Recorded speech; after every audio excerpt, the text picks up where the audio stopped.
Hi, welcome to episode 129 of the Passionate Spinner podcast. My name is Tracy. You can find me as Schnüffeltier on Ravelry and Instagram.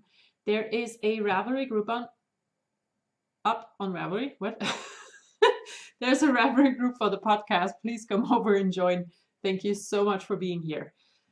I am very warm right now, so I'm gonna get right into it.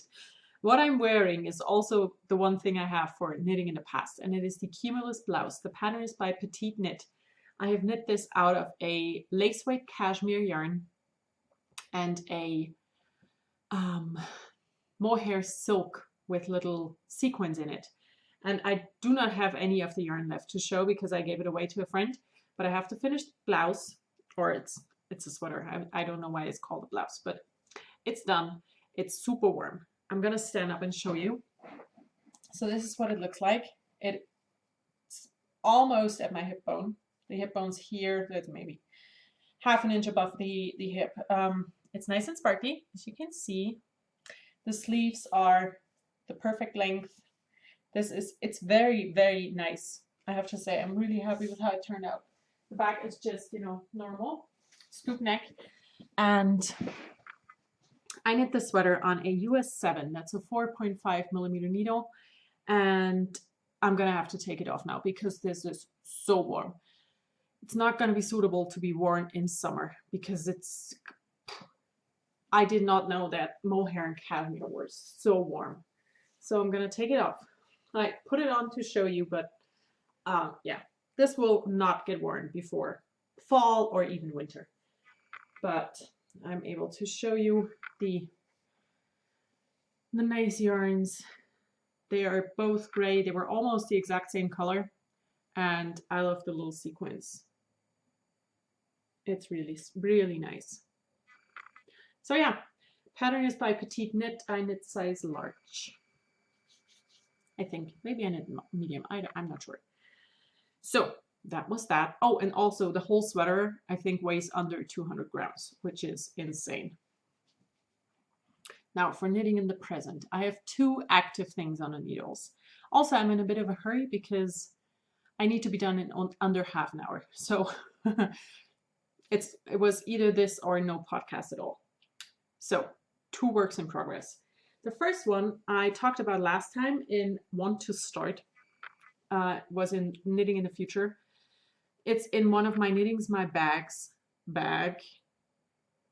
In one of my, what is it called? Knitting's My Bag was the shop, but she's out of business and has been for several years. So in here I have the Meredimo Tea, and this is coming along really nice.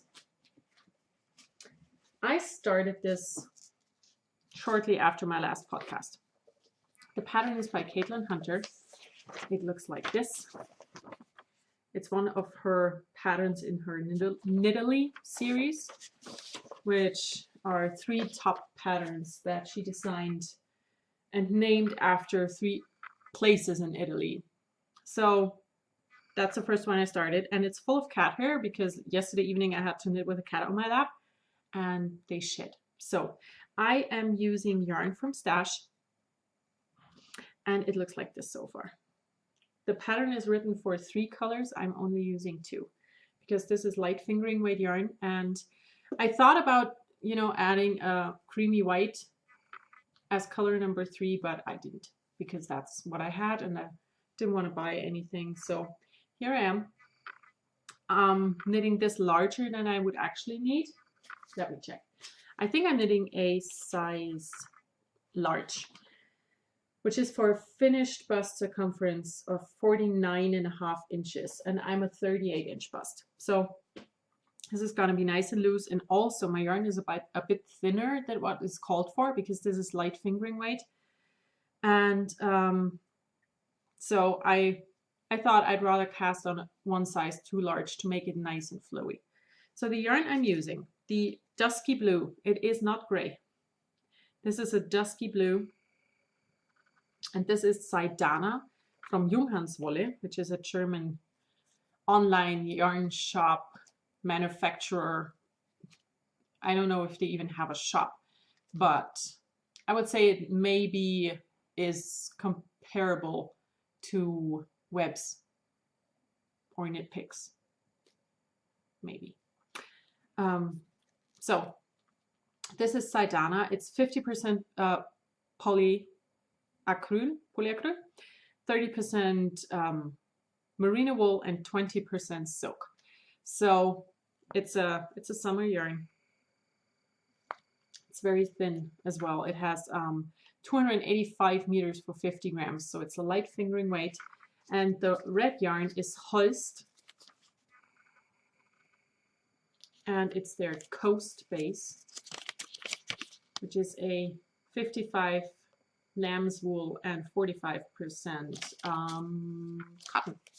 So they're both summer yarns. I got both of these in a D-stash from my friend, and I think they work great together. And also, I'm still on the first skein of the red yarn. I mean, this red yarn, I think, has, what does it say?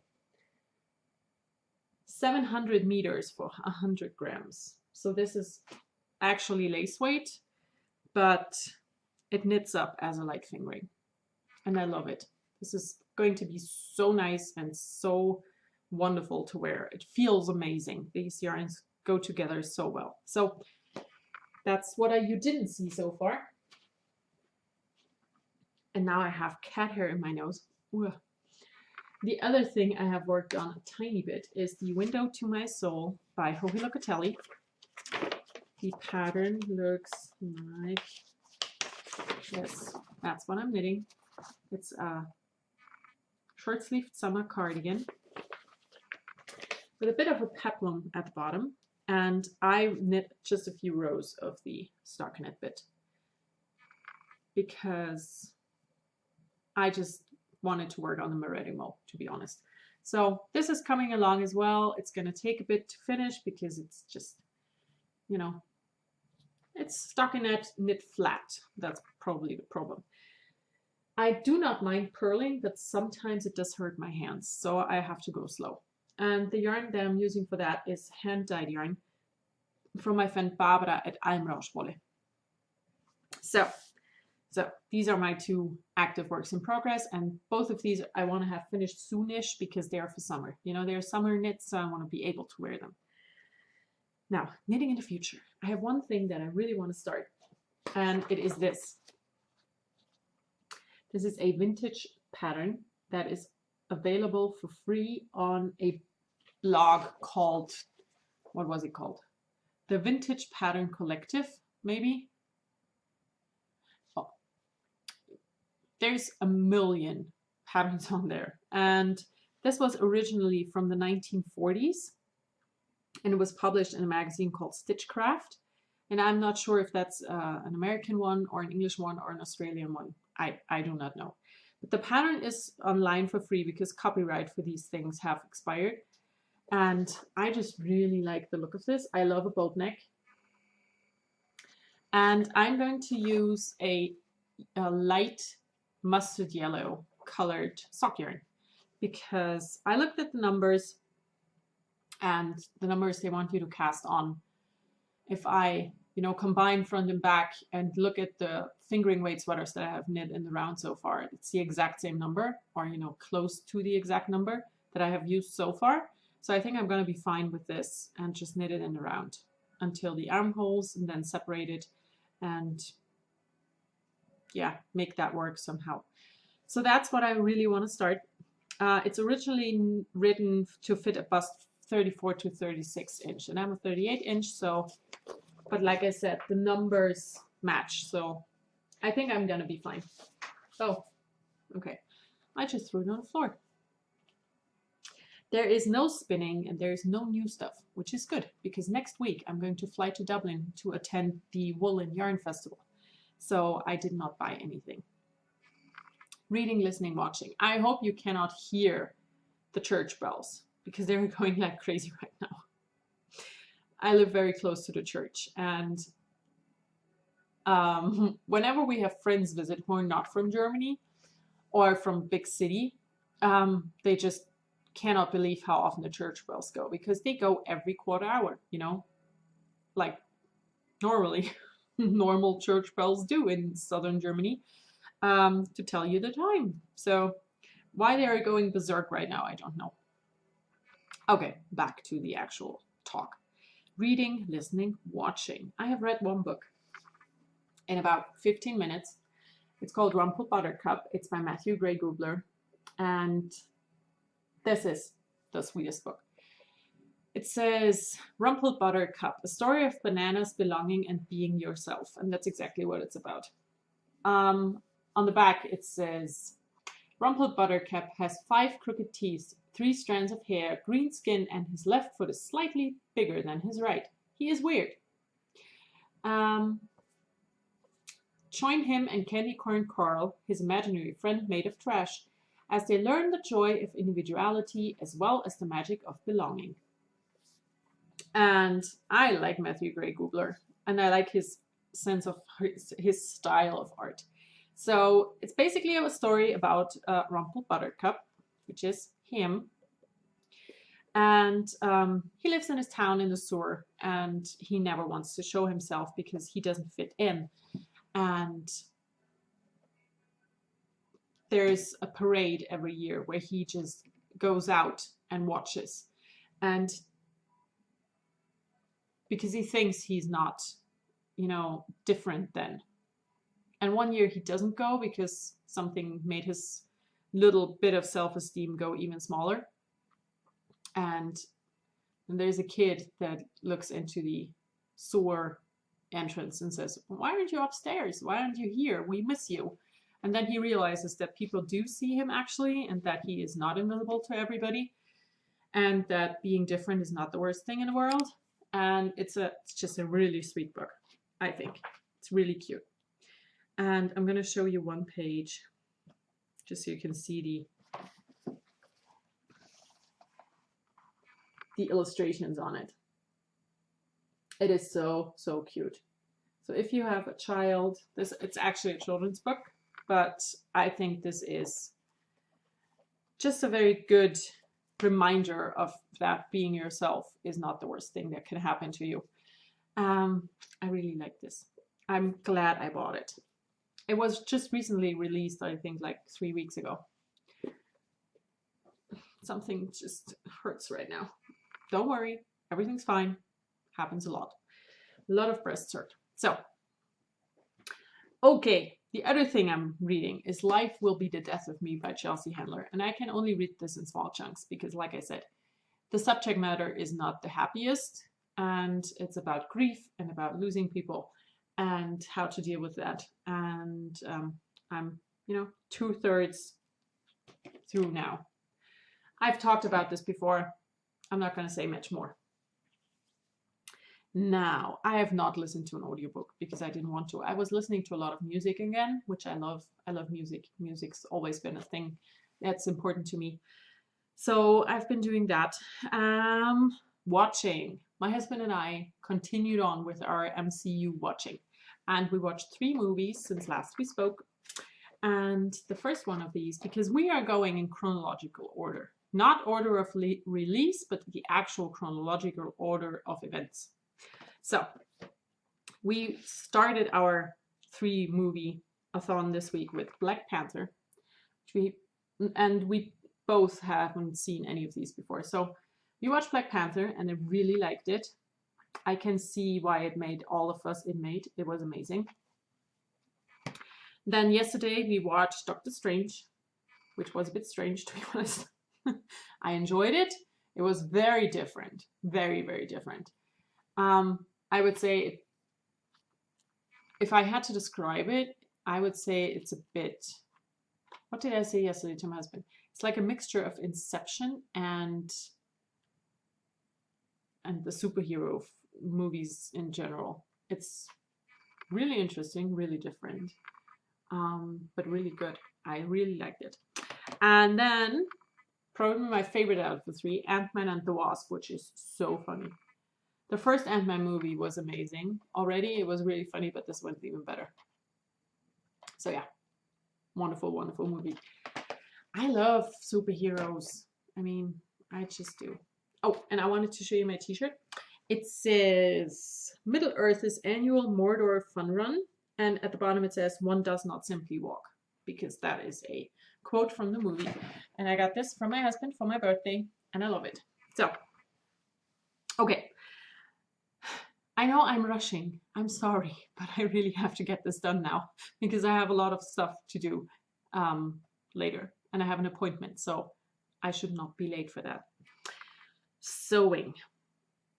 You just probably saw a glimpse of it. I am wearing the thing that I made this week, and I put it on to show it to you. I made the marigold pattern, the trouser version. I did not make the jumpsuit because jumpsuits are not for me. I love the look of them, but let's just say I would have to get in and out of it a lot during the day because, you know, reasons. So I made the trouser version, and I'm going to show it to you. I have the t-shirt tucked in, which is a style that I actually never go for, but I have it tucked in now so I can show you what I'm talking about without, you know, showing you my body underneath. So here it is. And this is one of the things that I'm not the biggest fan of. I'm not sure if that is, these sit in the actual waist. I feel a little bit like Steve Urkel in them, because I'm not used to that, you know, having high-waisted pants. Yeah, apart from that, I can't really show you anything. I mean, they look like this here, and like that on the other side. I feel like they're just a nice and loose-fitting summer pants. So now, let's take this out, because this is not my style. This is how I would wear them, you know, just put a t-shirt on top or a sweater or whatever. So, marigold trousers. Super easy to follow pattern, very easy to assemble, but I mean, I wouldn't say that I'm a very thin person. I'm not, but I'm also not very big. I would say I'm average. I would say my body is kind of average. It definitely is at the top. Bottom, maybe a bit bigger, but not big. So the pattern, what it calls for size-wise, I would have had to do, it is divided in sizes 1 through 8, which are not corresponding with any actual sizes. So according to pattern, for my waist, I would have had to do a size 6, and for the hip, a size 7. I decided to go for size 8 throughout, and I like the fit of this, because it would have had like that much less fabric if I had gone for my size, and then it would not be the loose fitting pant I wanted. But for me, it's always a bit of a downer when I am the biggest size possible. It's very similar for the Holly Berry skirt. I'm the second to largest size in that as well, and I'm not super big. You know, the Holly Berry skirt, the only measurement you need is for your waist, because it's a very flared skirt, so your hips will fit. But I'm the second to largest size in that as well, and that sentiment will carry over into my everything else segment today, because there have been talk about size inclusivity on Instagram in regards to the knitting world. And in the knitting world, to be honest, I never really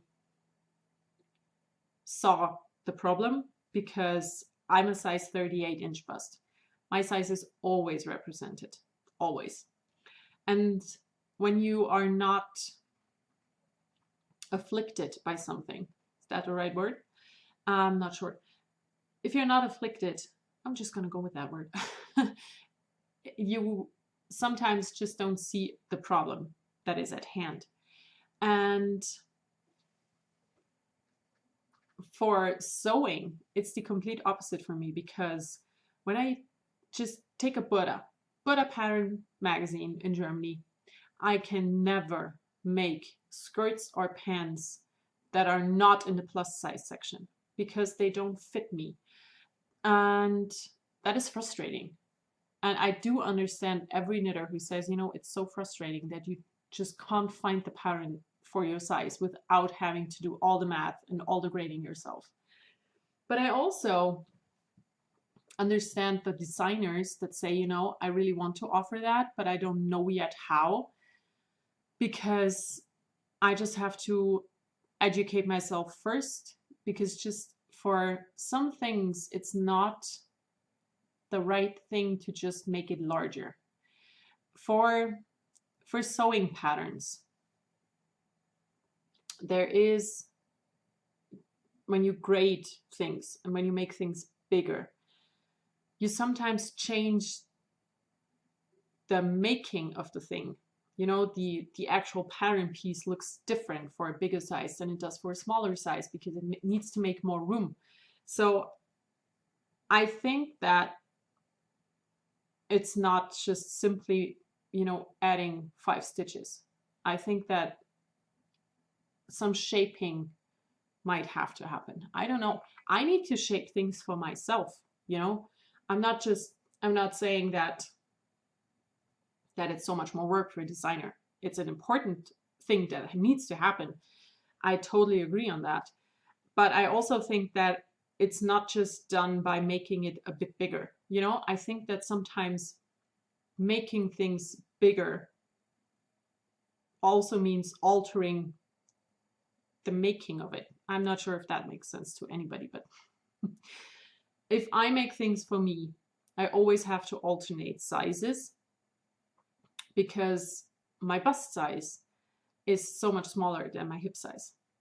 And when you have a sweater that's, you know, a straight sweater, and that's a 38 or 39-inch bust, I always have to make it bigger at the bottom, and I need to accommodate for that. And I think that there's, you know, the full bust adjustments. Let's just take that for an example.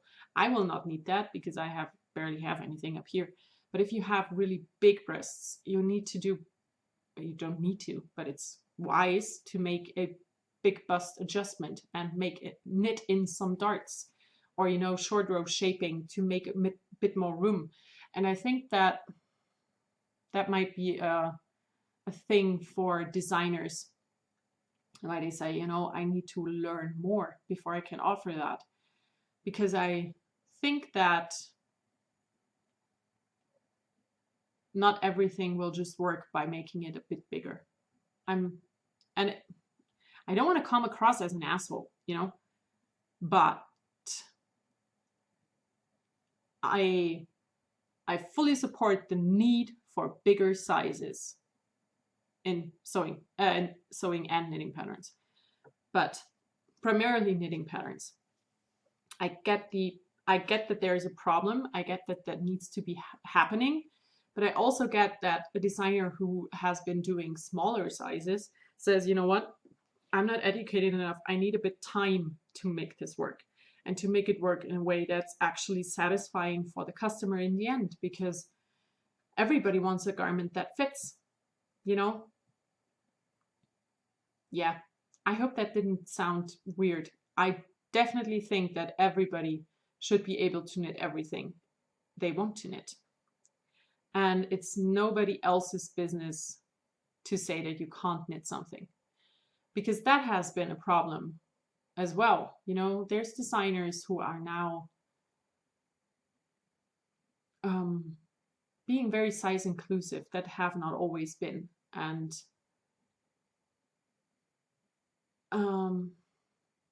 haven't been really nice about it. Let's just say it like that. And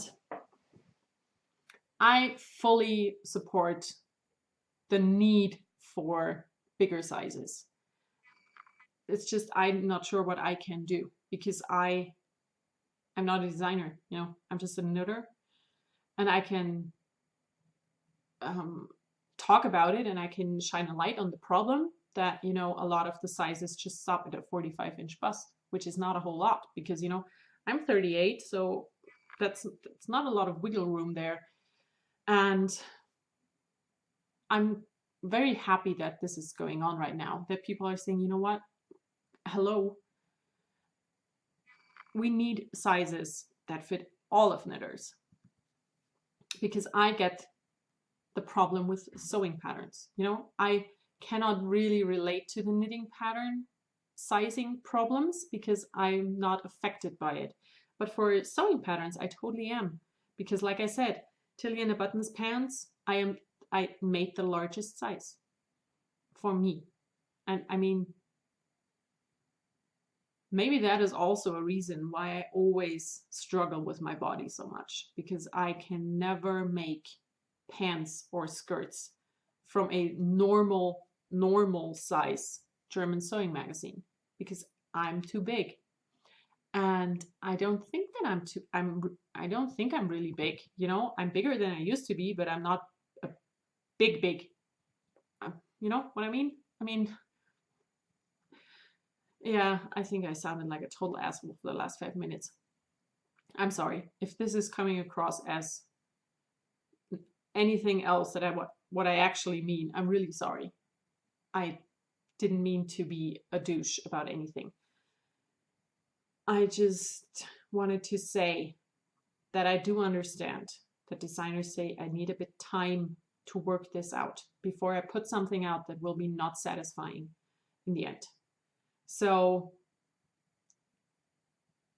yeah, I'm gonna stop. I hope this wasn't, I kind of feel like what I said made things worse than what I actually meant, but I hope it didn't. So I'm gonna hop to the last point on my list for today, which is the VKN. The next VKN is going to be tomorrow. That is Saturday, the 8th of June. And we're going to meet at 9 p.m. Berlin time, like we always do. I will put up the link in the Ravelry group, and all you have to do is click the link.